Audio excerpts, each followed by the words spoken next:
தம்பதிகள் உடலுறவில் ஈடுபடும் போது 2 பேரும் உச்சகட்டம் அடையுது அப்படின்றது ஒரு சரியான நிலை. ஆனாலும் கூட இயல்பாகவே ஆண்கள் உலகம் முழுவதும் ஆவரேஜா 2 நிமிடங்கள்ல விந்து வெளியேற்றிடுறாங்க. ஆனா பெண்களுக்கு ஒரு உச்சகட்டம் அடைய இன்ட்ராவஜைனல் எஜாகுலேட்டரி லேட்டன்சி டைம் அப்படின்றது கிட்டத்தட்ட 14 நிமிடங்கள் ஆகுது. அப்போ 14 நிமிடங்கள் தொடர்ந்து செக்ஸ் பண்ணும்போது தான் ஒரு பெண் உச்சகட்டம் அடைய வாய்ப்பு இருக்கு. ஆண்களோ 2 நிமிடத்துல விந்து வந்துருது. இது இயல்பாகவே ஒரு சிக்கலை உருவாக்குது அந்த உறவுகள்ல. இது விந்து முந்துதல் அப்படின்னு நம்ம சொல்றோம். இதற்கு ஏராளமான மருந்துகளை ட்ரை பண்ணிக்கிட்டு இருக்காங்க.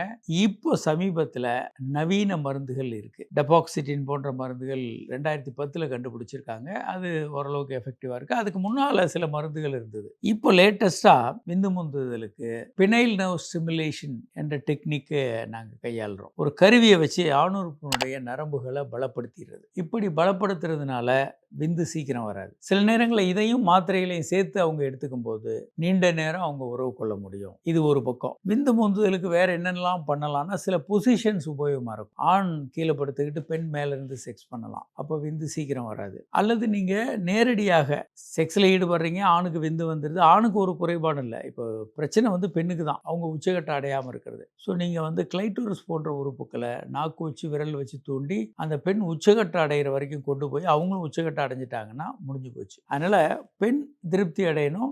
ஆண் விந்து வெளியேற்றும் ஒன்று முழுமையாக செக்ஸ் பண்ணலாம். சில பேர் இயல்பாகவே நீண்ட நேரம் செக்ஸ் பண்ணுவாங்க. அது ரொம்ப ரொம்ப குறைந்த பேர் தான். பெரும்பாலான ஒரு 70% பேருக்கு மேலே வந்து சீக்கிரம் விந்து வெளியேற்றுறவங்களா இருக்காங்க. இது வரலாறு முழுவதுமே அப்படிதான் இருக்கு. ஏன் அப்படின்னா மனிதர்கள் வந்து காடுகளில் வசிக்கும் போது இந்த மாதிரி ஏசி ரூமை கதவு போட்டிக்கிட்டு நீண்ட நேரம் உறவு கொள்ற மாதிரியான ஒரு வாய்ப்பு இல்லை. அங்கே வந்து எதிரிகள் தாக்கலாம், விலங்குகள் தாக்கலாம். ஸோ ஒரு 2 நிமிஷத்துல செக்ஸ் பண்ணி முடிச்சுட்டு தன் இன விருத்தியை உறுதி செஞ்சுட்டு அடுத்த பாதுகாப்புக்கு போயிடுற மாதிரியான ஒரு சூழல் இருக்கும். இது ஒரு விரைவாக விந்து வெளியேற்றுறதுக்கு ஒரு ஜெனட்டிக்காகவே ஒரு காரணமாக இருக்கக்கூடும் அப்படின்னு தான் விஞ்ஞானிகள் கருதுறாங்க. இப்போ நிறைய மருந்துகள் வந்துடுச்சு. இதை சரி செய்து கொள்ள வேண்டும். பெரும்பாலான ஆண்கள் என்ன பண்றாங்கன்னா இதை பற்றி கவனத்தில் கொள்றதில்லை. அடுத்து எளிமையான பயிற்சிகள் அப்படின்னா இன்னும் சில இதெல்லாம் பண்ணலாம். ஒன்று, ஆணுறுப்பினுடைய நுனிப்பகுதியை செக்ஸ் பண்ணிட்டு இருக்கீங்க, விந்து வரும்னு தோணும்போது ஆணுறுப்பை வெளியே எடுத்துட்டு அதனுடைய நுனிப்பகுதியை ஸ்குவீஸ் பண்ணுங்க. 1 நிமிஷம் வெயிட் பண்ணுங்க. திரும்ப செக்ஸ் பண்ணுங்க. திரும்ப வந்து அந்த நுனிப்பகுதியை ஸ்குவீஸ் பண்ணுங்க. இந்த மாதிரி பண்ணலாம். கிகல்ஸ் எக்ஸசைஸ்ன்னு இருக்கு.